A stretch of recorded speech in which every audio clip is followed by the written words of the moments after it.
देखे सपना अधूरा हो गए, माया करे रानी सजा हो गए। देखे सपना अधूरा हो गए, माया करे रानी सजा हो गए। अरे घर माला में तोला रानी तय मोर जा सगा होते।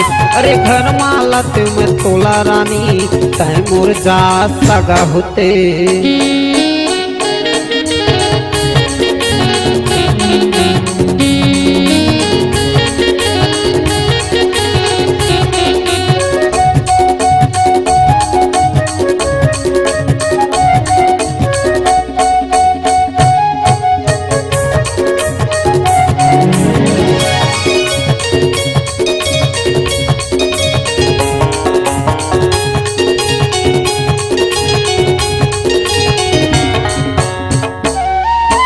सत भंवर में तोला पराते चंद्र हसनी डीजम नचाते। सत भंवर में तोला पराते चंद्र हसनी डीजम नचाते।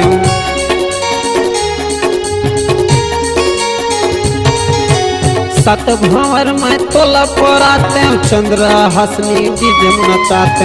सत भंवर में तोला पराते चंद्र हसनी डीजम नचाते। घर माला में तोला रानी तय मोर जा सगा होते।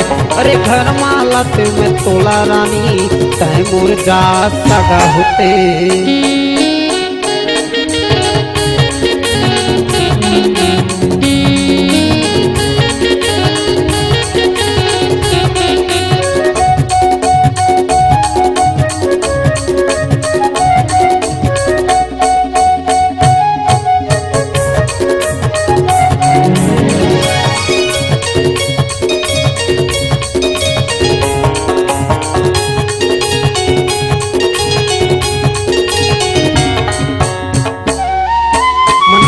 ले तोर दैला मनाहू नहीं मानही त तोला भगाहू। मनावत ले तोर दैला मनाहू नहीं मानही त तोला भगाहू।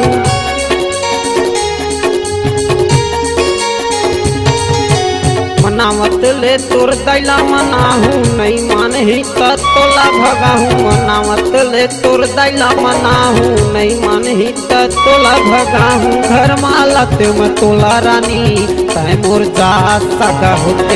अरे घर माला में तोला रानी तय मोर जा सगा होते। देखे सपना अधूरा हो गए, माया करे रानी सजा हो गए। देखे सपना अधूरा हो गए, माया करे रानी सजा हो गए। अरे घर माला में तोला रानी तय मोर जा सगा होते। अरे घर माला में तोला रानी तय मोर जा सगा होते। तय मोर जा सगा होते। अरे तय मोर जा सगा होते। Multi track digital sound recording के लिए चले आइए कोयल studio Ravidas Nagar कंवरधा। Mobile number है 9827122964। छत्तीसगढ़ी गाना सुनने के लिए हमारे YouTube चैनल को सब्सक्राइब करें और नए नए अपडेट पाने के लिए बेल आइकॉन को प्रेस करें।